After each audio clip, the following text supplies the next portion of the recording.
all the best boxing content, don't forget to like, subscribe, and punch that bell for notifications. Cornelius K9 Bundridge. The Iron Horse Sechew Powell. Okay, gentlemen, we're going 10 rounds. In a good, clean, professional fight, you obey my commands at all times and listen to what I'm saying to you, okay? Let's touch him up. We'll get going. Touch him up. There you go. He wants to make this a boxing match. Bundridge wants to make it a brawl. The Association of Boxing Commission rules apply in this one as well. And Dick Flaherty says 10 rounds or less, as we always like to say. Both guys, actually Powell, as we get ready to go, looks like he's warmed up, and Bundridge looks bone dry, Steve. He's in the red. We should mention the guy in the electro. Oh, gee, almost, it wasn't a double knockdown. It was a knockdown as Bundridge went down and Powell slipped. And it's ruled no knockdown. Wow. A massive left hand by Powell, and Bundridge is out of it. He is out of it. One of the most astounding, it looked like the Zab Judah fight. Unbelievable. That was, he was the neck, he went down 3 times in 20 seconds. I've never seen anything like it. Oh.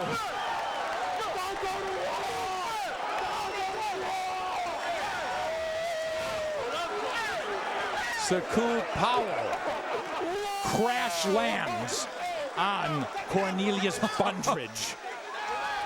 Well, that was astounding. Yeah. Tonight, 6 foot, 165-pound Alex Rios. He says the 19 months off was good for him. Had 3 months of training for this fight. Rios is 23-4-1 with 18 knockouts in his last 5. You see right there. Big gaps of inactivity. He was very busy before this in the early 90s when he ran his record of 15-0 before a title shot against Raul Marquez. Teddy Atlas on what to expect from the southpaw Alex Rios. Well, for Rios, he's going to pull off an upset. It'll be quite an upset. Look for him to eat some uppercuts. He's very susceptible to this punch because he's right in front of you and he leans forward a little. Expect this punch to land. And number 2, legs a little too wide. He's got a habit of spreading his feet way out, and by doing this, he traps himself in front of you, takes away his mobility, loses his balance. You can go to work on him, and then he becomes an easy target. Watch for that, and finally, watch for him to try to get close. He knows he has no chance at a distance. We talked about the jab of Taylor. With the long jab of Taylor's, no chance. So look for Rios to try and get inside where he can land something to the body and then to the head. And here he is, the pride of Little Rock, Arkansas, the 6'1", 164-pound Jermain Taylor, a naturally gifted athlete. 25 years old, a perfect 18-0 with 13 shorts. His last 5 has gone according to plan, and this year should look much like the past year. In fact, his next fight's already scheduled. It's March 27th against Daryl Coley. Teddy, what should we be looking for from Jermain Taylor? What I think you're probably going to see, and our great fans out there are going to see, faster hands by Taylor. Taylor's quick, and Rios, although game, he's slow. Taylor will beat him to the draw. And number 2, long jabs, and you got to throw them. Taylor looks like an English boxer to me sometimes. Very traditional and proper. Stands straight up at a distance and uses that stick. The long jab to control distance and range. And finally, a knockout. Each time Rios has stepped up in class, he's been stopped. Taylor got 12 rounds in 2 fights ago. Now look for him to excite the audience by going for the knockout. Scheduled for 10 rounds, Dick Flaherty's the referee. The dressing room is going to be 10 rounds. Let's have a good, clean, pro fight, okay? Touch them up, guys. Come out boxing at the belt. So Jermain Taylor looking to take the next step on his road to the middleweight crown. Teddy, so much of Jermain Taylor's future is linked to the current middleweight champion of the world, Bernard Hopkins. Do you think it adds almost too much pressure for a prospect like Taylor to constantly be focusing on the career course of a future Hall of Famer like Bernard Hopkins? I don't think he should be, and I don't think he is. I think he's smarter than that. I think he's just taking it one step at a time. He knows his people are not going to rush him. I think that would be a rush right now. I think he's not going to get the test tonight. At least I don't believe so. Of course, I could be wrong. I've been wrong many times. But I think that he needs to get a test before he goes in there with Hopkins or anybody for the middleweight title. The top guy, the toughest guy you could pick right now is Hopkins. But that's a lot of experience, a lot of seasoning, a lot of smarts in front of him. I think Taylor is going to have to be tested a little bit in deeper waters. So when he gets in that kind of fight, he won't feel funny. And there's no test tonight, like I said. No test tonight. He's going to have to get into deeper waters some other time. It is over. Setting up with a jab, and then bang. Unbelievable. Jermain Taylor, among his previous 13 knockouts, only one was in the first round. And I'll tell you, Alex Rios does not look good right now, Teddy. We're going to monitor this situation. Rios was just standing in front. We talked about how he stands right in front of you. He's not mobile. He doesn't have a lot of options. Stands right in front. And Taylor came out painting with that jab. Just painting. Just kind of using like Igor Johansson used it against Floyd Patterson the first time years ago for the heavyweight title, where he was using it to hypnotize him, make him feel comfortable, set him up a little bit, and then all of a sudden, bang, drop something.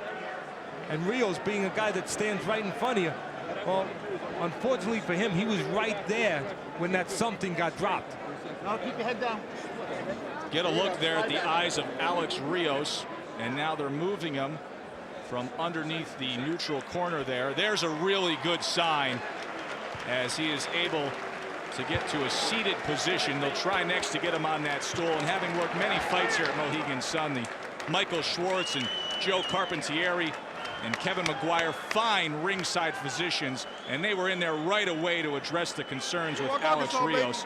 But just a very impressive opening round and opening minute of this fight, landing 10 of 12 total punches, 7 of 7 on power shots, and Jermain Taylor closing out the show tonight. Brian, the Bull Barbosa. 12 rounds, middleweights. Turn here. Let's go, gentlemen. Come here, gentlemen. Come on, Maurice. Okay, Brian. All right, gentlemen. Let's have a good, clean fight, okay? Right. A lot of famous people been on this stage. Let's do it right. Okay, let's touch gloves and do it. Impressing Brantley and Barbosa with the previous appearances here of such as Sinatra, Garland, et al. Okay, so it's Barbosa in the red and blue trunks and Brantley in the yellow as this middleweight bout begins. It's an important fight for Barbosa. Woof. Who makes an opening statement. I was about to say it would be a good idea to look spectacular because a good victory here would earn him a shot perhaps at Bernard Hopkins, the middleweight champion. Well, and I say let's give the shot. What a start by Barbosa, who flipped Brantley onto his back with his first punch, and there's a knockout or a knockdown for Brantley. It was a slip. It was a slip. He's going to call it a slip. Let's go. He almost knocked himself out that time. Barbosa swinging himself onto the canvas. Takes a right from Brantley and lands a solid left. Brantley's got to understand if he's going to stay in this fight, he can't match punch for punch. Well, Brantley's record indicates, George, that he's a boxer. He's only got 8 knockouts in 24 fights, so he better start boxing. Keep him up. Come on, Maurice. That's an old boxing trick. Get out there and catch the guy when he's cold and put your best shot on him. Keep him running all night that way.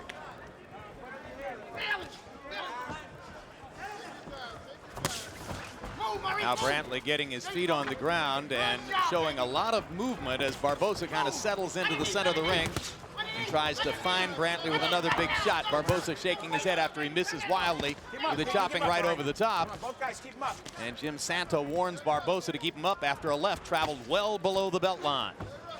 Both guys keep it up. Both guys keep it up. Barbosa has got to understand what got the knockdown and try to recreate that moment and not try to just bully the guy because he didn't do it in a bully fashion. Oh! Right there, over there. Well, the chopping right hand's pretty good. 5. Second knockdown of the first round. That 7. one hurt Brantley. 8. Under me. He looks like he's Well, a little rocky right now. He better. Overhand right. Now he's got to write that down in his book. And you should know that there is no 3 knockdown rule here, but if he goes down that heavily again, it's a question of whether he'll survive it. Brantley's got to keep his hands up because that power is coming from on top. Barbosa loading shots and firing wild wingers from the outside, but the one that landed dropped Brantley like a sack of bricks. They ever put bricks in a sack? Maybe not. Yeah, these are the times. He almost broke his leg. Yeah, I would stop it here. And well, the referee invoked the 3 knockdown rule. Relax. You're not What did he ever? And Barbosa with a little extra taunting flourish. Gentlemen, we're boxing under the rules of New York State Athletic Commission. Expect a clean fight. Obey my commands at all times. Shake hands. Come out boxing with DiBella. Good luck. Scheduled for 4. Something you don't often see. Andre Berto fought a week ago, and he is right back in the ring. Edgar Galvez from Mexico, now living in Oklahoma City.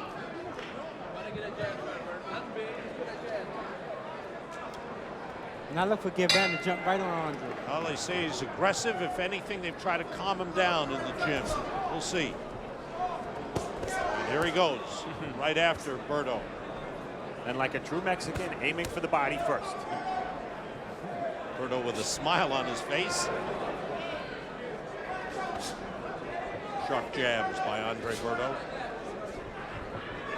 Very fast. Reminds me a little of a Pinot, not Pinot with a kick.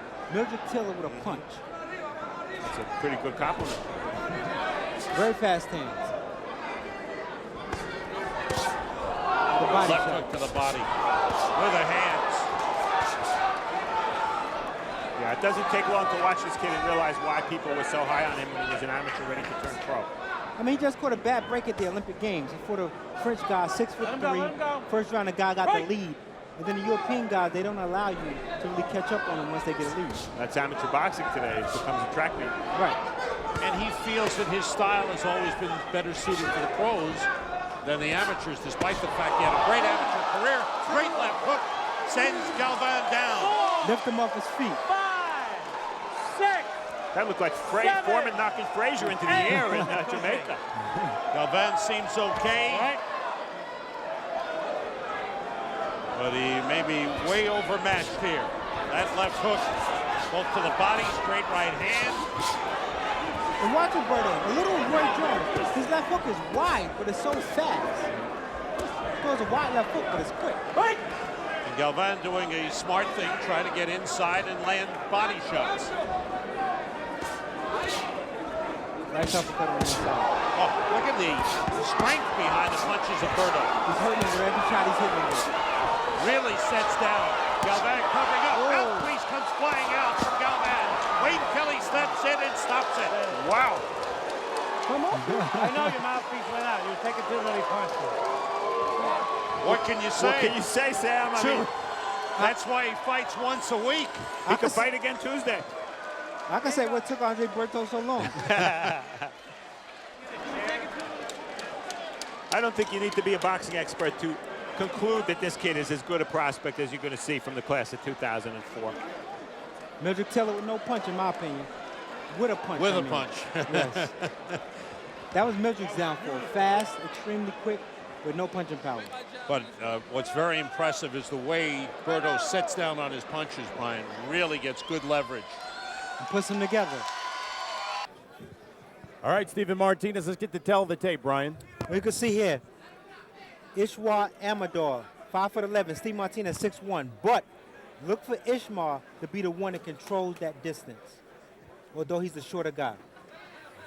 And you know, we saw Stephen Martinez a couple of fights ago. Listen, he's undefeated. All of them have basically come by knockout until that last fight we had with him, where it went the distance. It was something new for him, Steve. And a great experience, and experience every fighter is going to have to undergo at some point, because some guys just don't get knocked out. Tonight, I think he can get a knockout. Martinez with the quick left hook. Amador. And let me explain briefly. In the teletape, I said Ishmael should be the one controlling. because Steven Martinez, as you can see there, or right on cue, he works very well on the inside. Oh, good right hand, and that one rocked Amador, and he's down.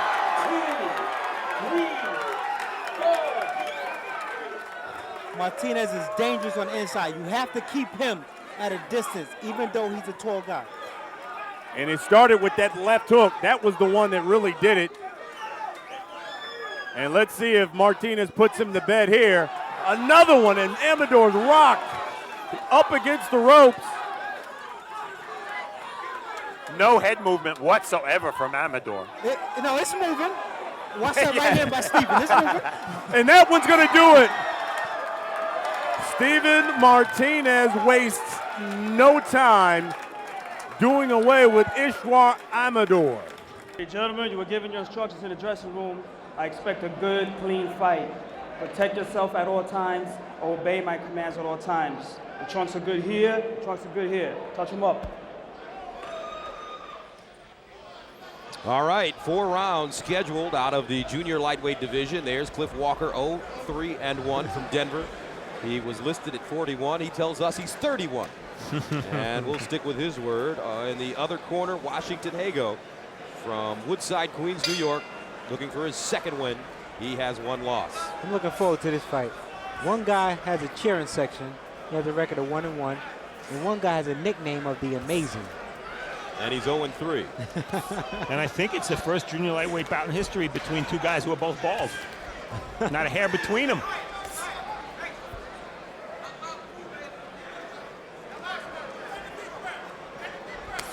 Already you see Cliff Walker switching. He's throwing nice straight punches, though. Not only was he kind of vague on whether he was 41 or 31, I asked him if he was a southpaw, because that's what BoxRec has. He said, sometimes. He wasn't sure, but he's starting as a southpaw for what it's worth. Nice right hand by Hago, and Walker goes down.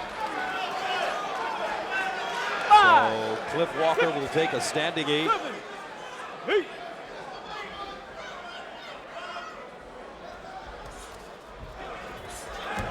See Hago putting on the pressure. Nice right hand.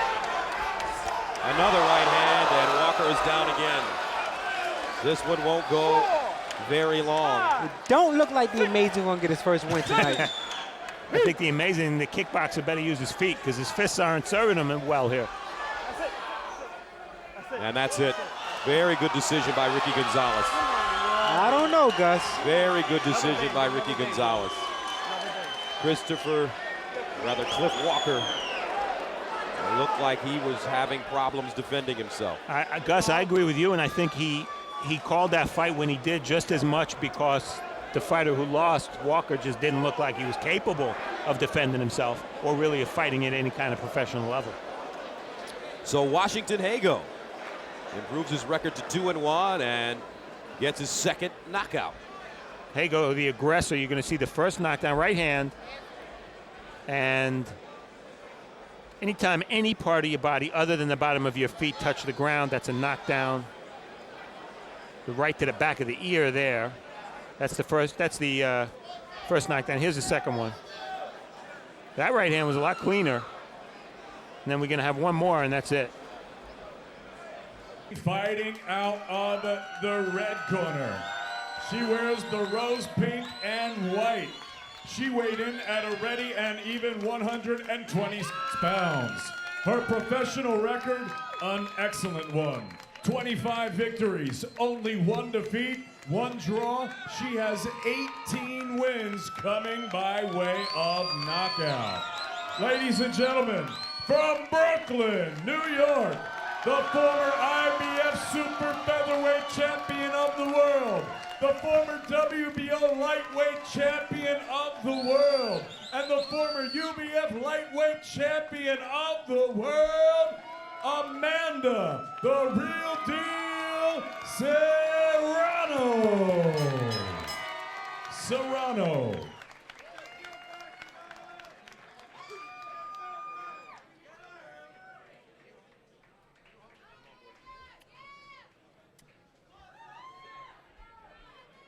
Hey, ladies, you received my instructions in the dressing room. I expect a good, clean fight. Protect yourselves at all times. Obey my commands at all times and protect yourselves. Touch them up.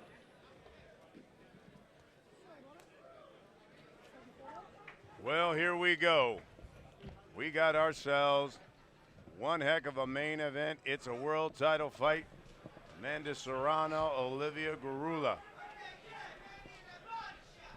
Serrano will come out in the pink trunks, the white trim. Garula, the red trunks, the black trim. This is round one. We're scheduled for 10. Keep in mind with the ladies, 2-minute rounds. So it's important for the women. Oh, Oh, nice there's a right hook. hand that rocked Garula. Yeah, the ropes held her up. Nice short right hook. Right on the chin. It was followed up by a good right hand. And Galula is a tough. And Serrano jumps right on her.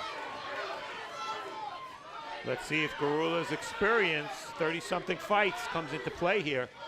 Here's a right hook, a left hook. She's still got a minute to go. She's not doing a good job of holding, nor is she doing a good job of moving away. She's still in range. But she hasn't really got hit clean again since that first right hook.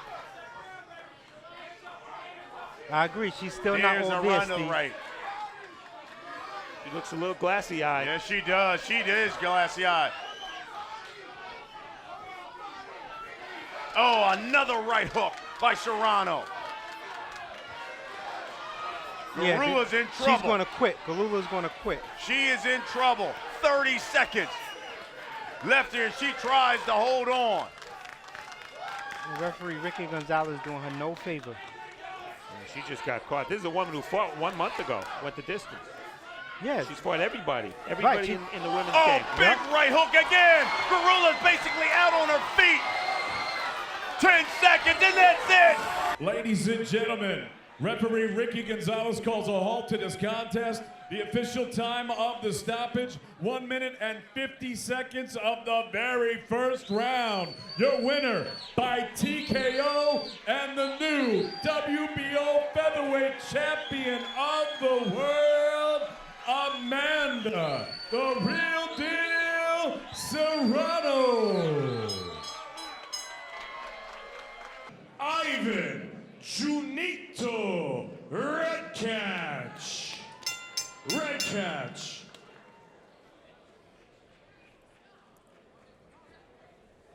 Okay, gentlemen, I've always given you instructions. Obey my commands at all times. Protect yourselves at all times. When I call for break, I want you to give me a clean break. Touch gloves and let's go to work. As soon as you see Sonoma, Mexico, on a guy that's 27-10, you know that he's a tough guy. and tonight, Ivan's in with a tough guy. You know, in his last fight, he'd been running through guys like a knife through butter. He went the distance for the first time. Here's a guy who's a tough guy, been through the grinder. He's got 17 knockouts, 27 wins. You know, he's 27-10. He knows defeat, but this guy knows victory far more often. Ooh, and right I want to see if Redkach's power takes control tonight or not. Redkach is already connected with a right hook. Redkach with the white trunks, the gold trim. Rivera, white trunks. It's got the green and gold. Now, Redkach was one of ESPN's prospects of the year, a guy on their list, on Dan Rayfield's list. A very, very tough guy and a guy that really could be a championship contender, I believe. You know, he needs more experience. He needs rounds. A lot of his early fights were quick knockouts. I think the last fight that went the distance was actually helpful for him, but I have to admit, I'd sort of like to see this end a knockout.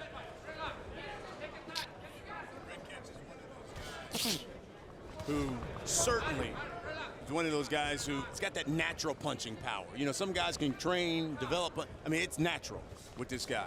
No, absolutely, right? And again, he trains to inflict pain. And he has popped. Look, Rivera a couple of times so far with the jab, and has followed it up with a left hand. I may be crazy, but I think Redkach should give Gamboa some problems right now. Am I crazy? I think. Oh, there's a left hand and hurt Rivera. That was actually a knockdown. His gloves touched. It should have been a knockdown. It should have been. His glove did indeed touch, and I'm sure we'll see that in the replay later. You mentioned Gamboa. I think Gamboa's movement and speed may give him problems right now. I think he needs to get in there with someone. Oh, and the left hand. That hit him flush. this fight is not going long. 4, 5, I think that's safe to say. 6, 7. Because he's landing. 8. I don't think he even wants any more. You want to go? Come to me. Go. He never answered. He asked him twice. And that's it. He never answered. That is it. Referee Murdoch asked him twice. He never answered. I mean, what can you do? You can't do anything, and you know what? He could have gotten up and he could have gone forward, and he would have been knocked out. Thomas Dulorme. Dulorme. Okay, gentlemen, I gave you specific detail instructions in the locker room. I'm going to tell you 2 things. Protect yourselves at all times. Protégete a todo tiempo. Obey my commands at all times. Obey these instructions a todo tiempo. Touch gloves, bang at the bell. Do it up. All right, let's get to the tail of the tape here, Brian. The tail of the tape, Dulorme, clearly the younger guy, taller guy, weight less, so he's in better shape. So look for Dulorme to come out and try to establish himself. Again, Dulorme. Last fight came in October of last year. You see Dulorme in the white trunks, the orange trim, Brooks in the black trunks. He was dropped twice by Luis Abreu. Once in the 3rd and then again in the 7th round, and that's when his corner said enough. Oh, a good right hook by Dulorme.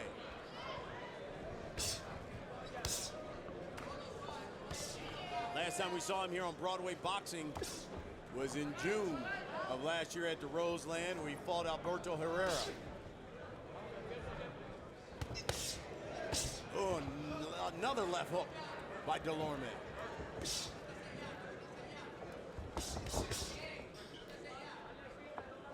It appears that Dulorme has not missed a beat.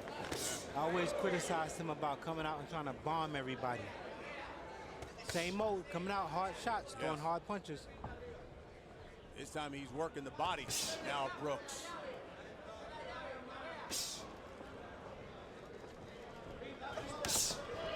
Another left hook.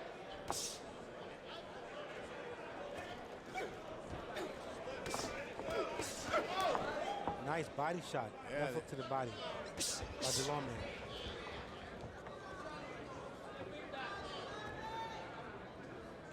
Oh, there's a right hand. Catches Brooks flush. Brooks was in them. And I don't think he's going to get up from that one. Brooks thought about throwing a left hook and got hit with a right hand. Yes. That was it.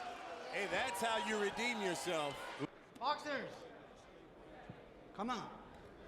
Chief second only. Okay, give it instructions in your corners. Any question?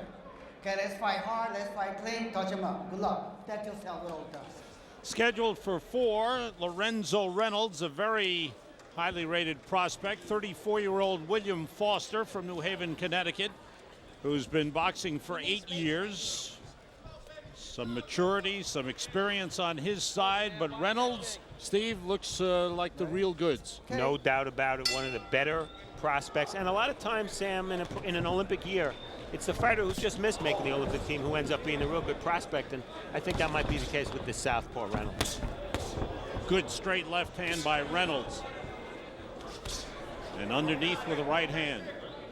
A tall southpaw. Tough guy to fight, wouldn't you say, Brian? Very tough. Tall southpaw, lanky. And on top of it, he has a very extensive amateur career, so he has all the tools. And as Steve alluded to a second ago, you know, at times, anything can happen during an Olympic year. He could have just, you know, just missed the team. It doesn't mean that he wasn't one of the best in the country. Over 200 amateur bouts and a 2-time national Golden Gloves champion is the man in the black trunks with his back to you right now, Lorenzo Reynolds.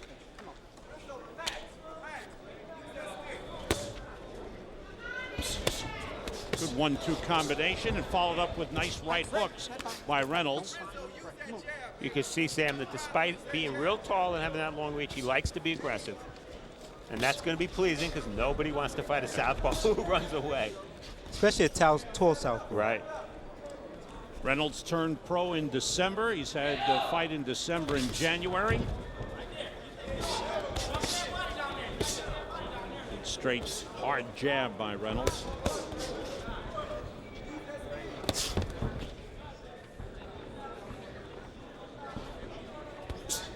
For William Foster, We talked with him at the weigh-in about being advanced in age at 34 in boxing. He said, hey, I just love to box. So here he is. And you see the height advantage for Reynolds. In all truthfulness, when you have a that's a big right uppercut. When you have a prospect like Reynolds, the first 10 fights, they're almost gimmies. You know, it's all about learning. It's not about winning or losing. Nice. And Foster really hurt. It started with an uppercut. And that's it. Sammy Garula stops it. Good stopping. Reynolds landed about half a dozen solid punches. He's punching very hard, very solid. I mean, it was a good stoppage. I think Foster was a little out on his feet at that point. Start the night with 4 rounds. Junior welterweights, Rafael Munoz against the pro debuting Luis Olivares, promoted by 50 Cent. And there is Rafael Munoz. Now, Munoz has been inactive recently. Turned pro in January 2011, fought in April of that year, but then 22 months away from the game after losing his second fight, a 4-round decision. Olivares gives up 2 inches. He's 5'8" to Munoz's 5'10" frame. Both came in right at 140 pounds. For Olivares, a 20-year-old from Arizona, had over 100 amateur fights. Goes by the nickname the Magic Man. Now, most fighters through the history of the game that go by the nickname of the Magic Man is because they have some slick defensive skills. Olivares uses the name because he actually has an appreciation of magic. He's a fan of the magician David Blaine and does card tricks himself. That's a first. Johnny Callis is our referee. Tenaz, Luis, you received your instructions in the dressing room. I want you to protect yourself at all times. Above all, obey my commands at all times. Right now is your first command. Touch him up. When the bell rings, come out fighting. Good luck to the both of you. Johnny Callis, one of the real good guys in the boxing business for years, has run a youth program in the inner city of Hartford, Connecticut. We're just about an hour to the east here at the magnificent Foxwoods Resort Casino. Round 1 underway, Friday Night Fights. Munoz is coming off, which is very difficult, 1 year and 10 months of inactivity, almost 2 years since he's been in that squared circle. And no surprise, took the fight on short notice, somewhere around 5 days, although there's a discrepancy about that. A couple people said a little longer, but nonetheless took the fight quickly without full time to prepare, and it shows, or at least it showed on the scale. Came in the heaviest of his career. You know, I get the feeling that Munoz is here as an opponent, whether he knows it or not. We'll find out. Seems a little anxious against the 20-year-old Alvarez, who looks a little more comfortable and sturdy on his feet. Munoz just had a glancing right hand. Alvarez 4 years younger at 20, and a lot more amateur fights. 100 amateur fights for Alvarez. Oh, he drops him. And that's what I said. I thought he was here as an opponent. And right now, it would look like that might be accurate. 6, 7, 8. You want to continue? Walk to me.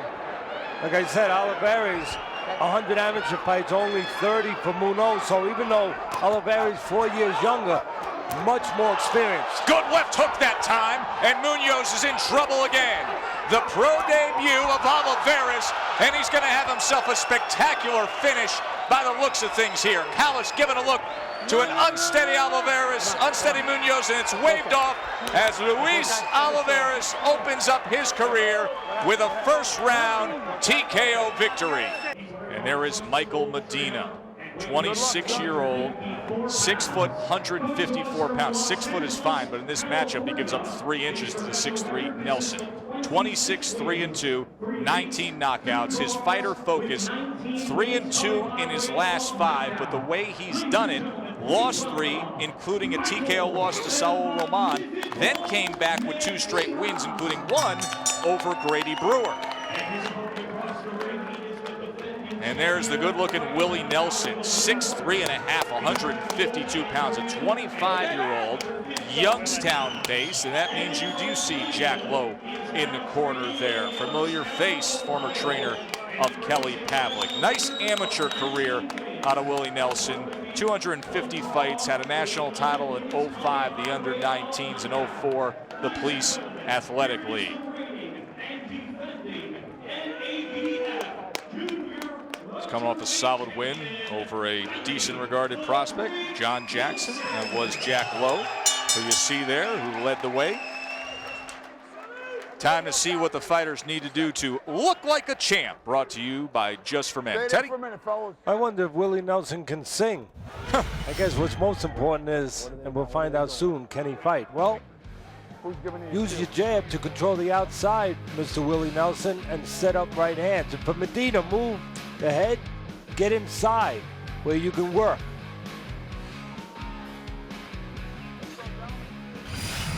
22nd pro fight for Nelson. You received the rules early in the night. Let's have a nice, clean fight.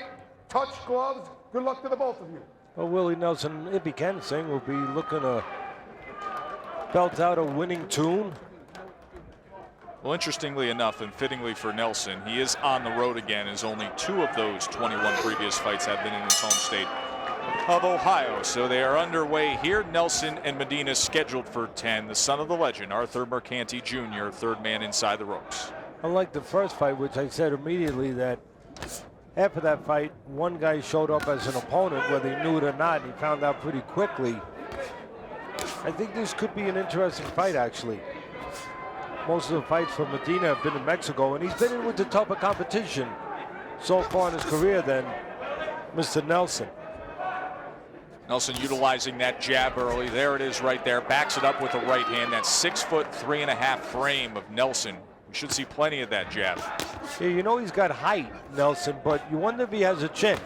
He's been on the floor. He's been on the floor, Nelson, in 3 fights. One was with a fighter with a 12-13-1 record. So you wonder about the beard, not the height, but the beard of Nelson. Nelson has also been on the floor and come off the floor to win. So he's shown heart. Medina trying to test that belt line of Nelson. Well, you would want to test that belt line of Nelson. Look how skinny it is, and look how much there is to offer of the body. When you're tall, there's a lot of body to strike. And that's the case for Medina. He needs to get inside and beat that drum. Here he is on the inside, just touching him, trying to find a little space there. Now Again, he pins him against the ropes, and again, there's that left hand to the body, Teddy. Yeah, look. Oh, he drops him! Good counter right hand there, in between the left hook to the body. Well-timed, counter right, and Medina goes down halfway through round 1. Well, Medina has been knocked out one time. We're going to find out whether Nelson can make it 2. Big right hand, and Mercanti is saying, that's it. Let's welcome Shimon, the Truth Alvarez. 8 rounds of boxing in the welterweight division.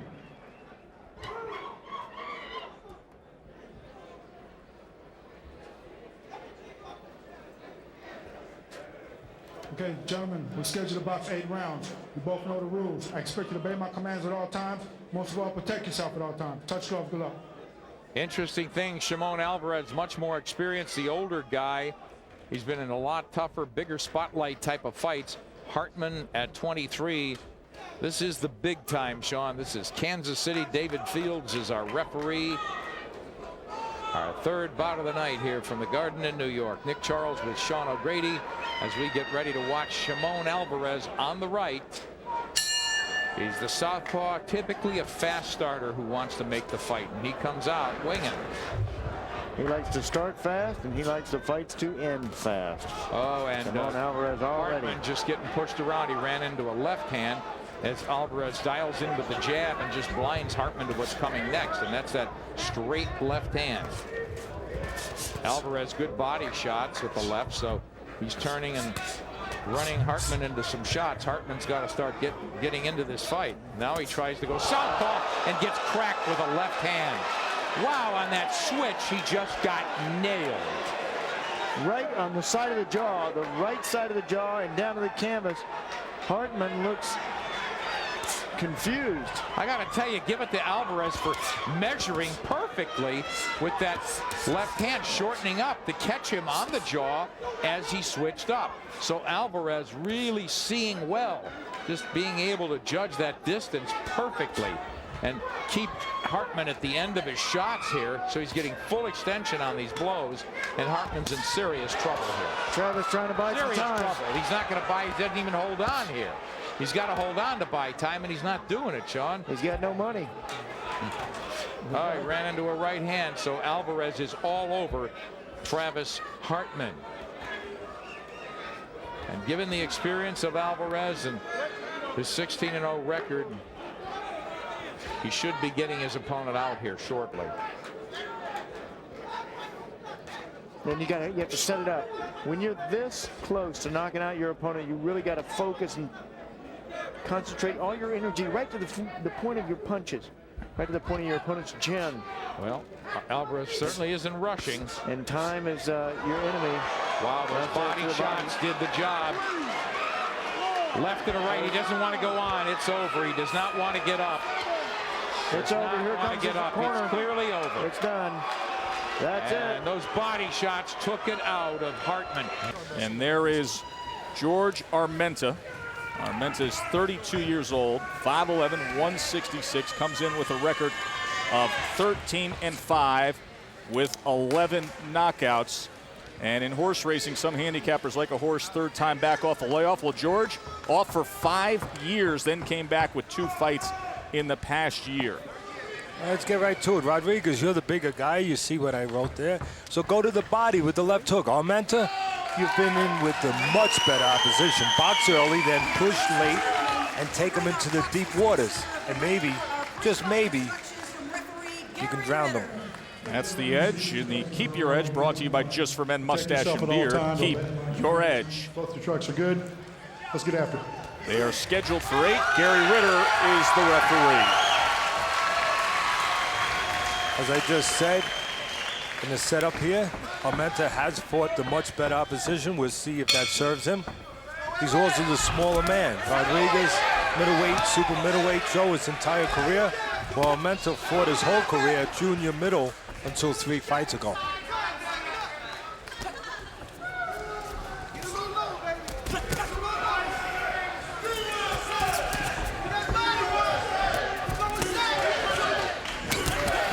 Edwin Rodriguez, the unbeaten New England-based middleweight prospect. The book on Armenta. He just landed a right hand and then a left hand to the body and scores a knockdown with that body shot. Caught him perfect. That doesn't go away. It stays with you. A first-round body blow knockout for Edwin Rodriguez. Well, keep your edge, fight tip. What did we say? Go out, you're the bigger man, throw the left hook to the body. And if I didn't know better, I would have thought that Rodriguez was eavesdropping a little bit. That's exactly what he went out and did. And the result was a good one. Edwin Rodriguez wanted to make a spectacular showcase tonight. Look at that left hand to the body. Well, I like the technical move, you know, to set it up. We see the punch and we see the damage, but the real goal that gets there is the technique. Right hand, he slips over to his left and follows with the left hook right downstairs to an unprotected body, and that's the result. Rodriguez told us yesterday when we went with him, #1 on his list is he's been working on putting his amateur style in the rear view mirror, sitting down on those punches, being more of a pro and utilizing the power. He went with the power to the body early and he got the result every fighter dreams of having, a first-round knockout with one single punch to the midsection. Ivan the Beast Bundridge.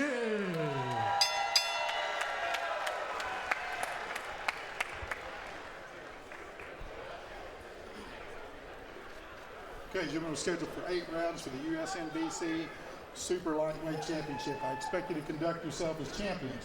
You got your instructions earlier. Give us a good, clean fight. Protect yourself at all times. Obey my commands. Both your trunks are good. Touch your gloves. Let her buck. Should be an interesting fight, I think. Gavan coming from Kalamazoo, Michigan, not really a hotbed of boxing. And he starts out very quickly. Left hand drops him. And I mean, that was a left hand. 4, 5, 6, 7. Well, you said 3 seconds 9. The other time. This was slightly more. What a punch. I was about to talk about the shoulder roll by Gavan, but obviously it didn't work. Oh my gosh, I mean, that was sudden. Yeah. Yes. Aaron La Hoya Herrera. And his opponent across the ring in this main event, fighting tonight out of the red corner. He's wearing black with gold and weighed in at 141 pounds. A native of New Orleans, Louisiana, he now makes his home in Houston, Texas, and he is undefeated with 16 wins. 13 of his 16 wins come by way of knockout. Ladies and gentlemen, here is Regis Rougarou Prograis.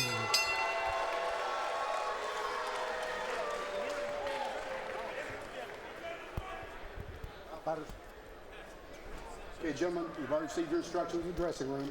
Obey my commands. Protect yourself at all times. Touch gloves. Choke guantes. Good luck.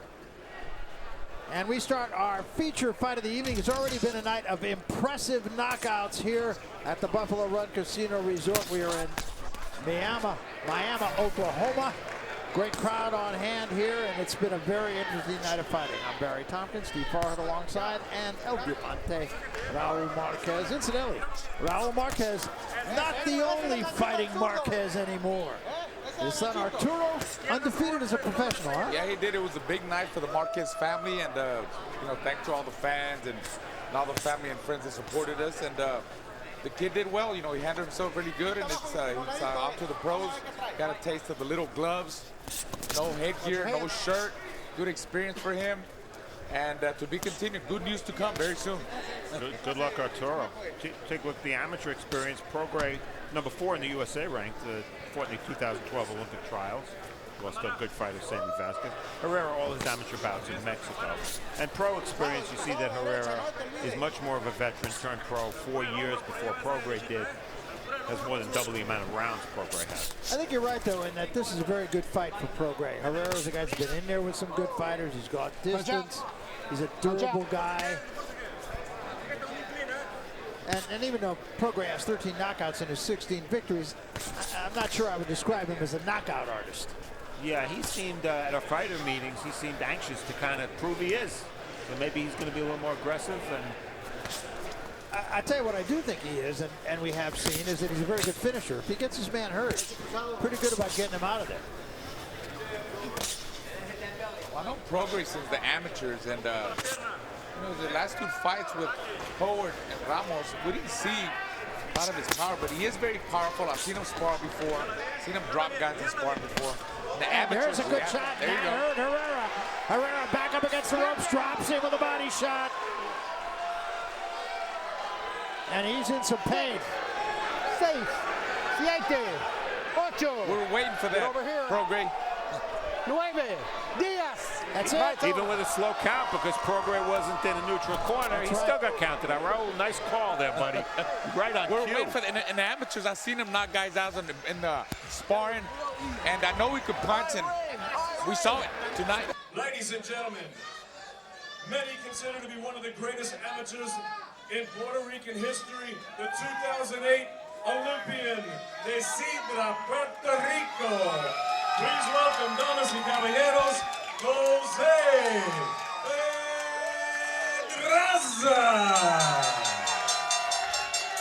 Pedraza.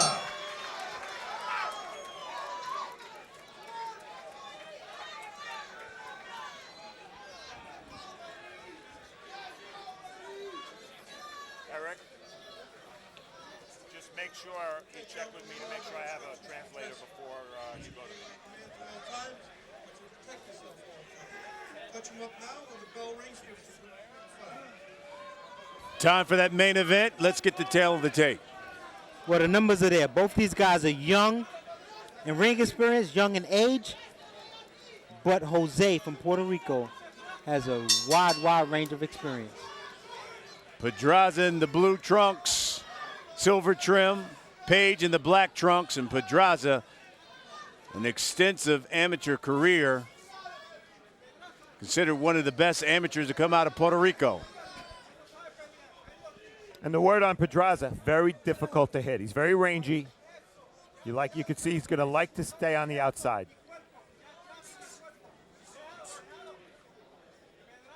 Corbin Paige is 1-1 his opponent. Been a pro for about 3 months. Pedraza making his U.S. debut here. He's won the national championships in Puerto Rico just about every year, the gold medal, since 2008. Oh, what a shot!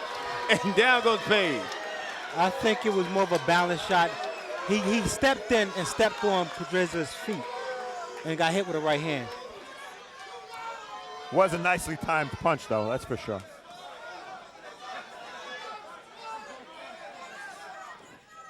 Because their feet got tangled up a couple of times before that shot. And then another left by Pedraza that drops Paige. Well,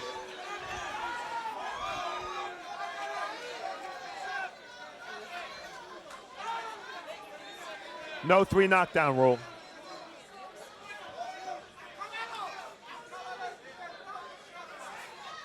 Pedraza, you can tell, looking to finish this one off here in the first round.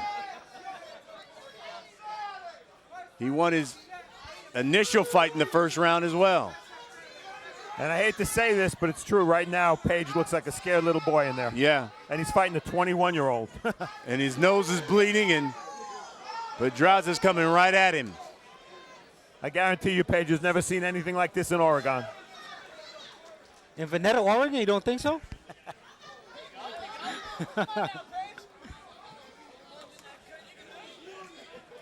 But he is fighting back. Well, let's see if Pedraza keeps his poise, because right now he's in knockout mode. Yes, he is. He just landed a nice straight right hand on Paige. Body shots by Pedraza. That one hurt Paige. And that's it. All right, Brooklyn taking on Queens. Let's get the tail of the tape. Well, Adela Smith is a disadvantage all across the board. 16 years older, 5 inches shorter, 2 pounds lighter. But what does not show up is the vast amateur experience that Peterkin carries into the ring. Peterkin in the all blue trunks. He's a lefty. Taking on Del Smith. Blue trunks with the gold trim. And Del Smith coming right after him. And he's going to come right at him. He's going to throw haymakers with the left hand, right hand. He has no fear in his heart at all. These two fall on the ropes, and let me tell you something. I think we're going to have ourselves a fight here, Steve. And it looks like Harvey Dock, the referee, is going to be part of that fight, huh? And Peterkin is very, very experienced, as I said at the top. Oh. Has a ton of amateur experience. Well, he connected with one left, and he has got Del Smith hurt. Well, Smith's hands were low while he was bobbing and weaving there away from those left hands. I suggest he keeps his guard up.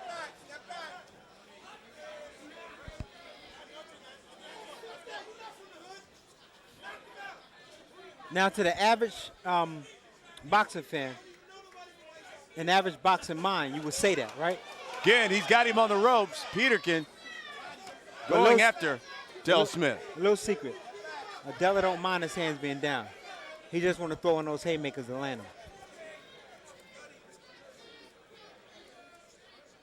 But his hands are up now. And then when he's under attack, he drops them.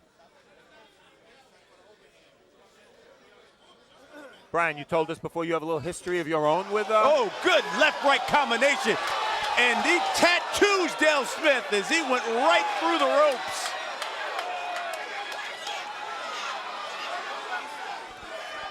Good combination by Peterkin, and he's looking for the knockout now. Well, Peterkin's doing the right thing. Although Della Smith went through the ropes, he had him hurt, so he's doing the right thing. Stay on the attack. When Peterkin punches, Smith gets so low, Peterkin might want to think about a left uppercut, and there it is. Del Smith holding on, I think, for dear life here in this first round. And Adele is just so squared up. This is something a problem he's had for years. Just squared up, he's just looking to land a haymaker. I've tried in the past to get him to go on an angle, work a jab, and then come with a haymaker. Another left. Peterkin. And that's it. That's it. One round, and I guess the referee did not think that Del Smith knew where he was. Okay, gentlemen, we're scheduled to box 8 rounds. You both know the rules. I expect you to obey my commands at all times. Most of all, protect yourself at all times. Touch gloves, good luck. So here we go. Jadon Codrington trying to keep his undefeated record alive as he takes on a veteran, E.T. Whitaker, 32, 16, and 2 with 21 KOs. Go back to your corner, man. Scheduled for 8 rounds in the super middleweight division. On paper, this is a big step up for Jadon. His last bout was a big step up as well. He's fighting a tough man, winner of a tough man contest. And he blew him out in 2 rounds. Round 1.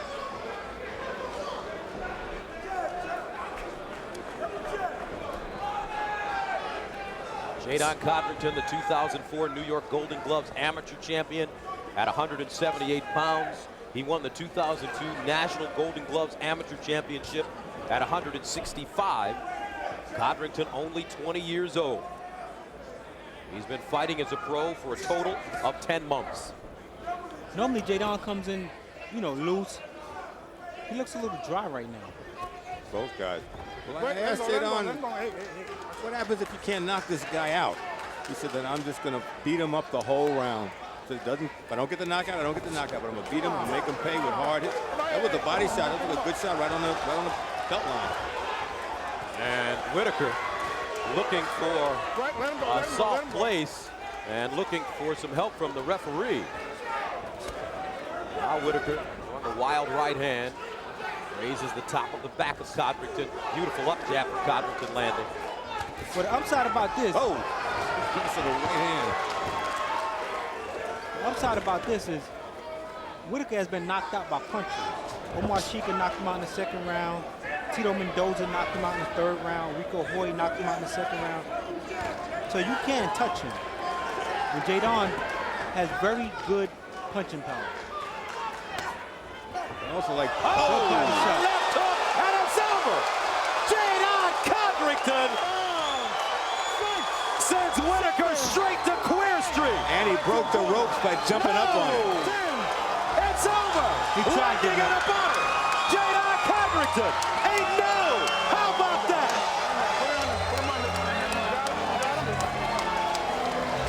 I told you, I'm running out of things to say about the guy. He impresses me every time out.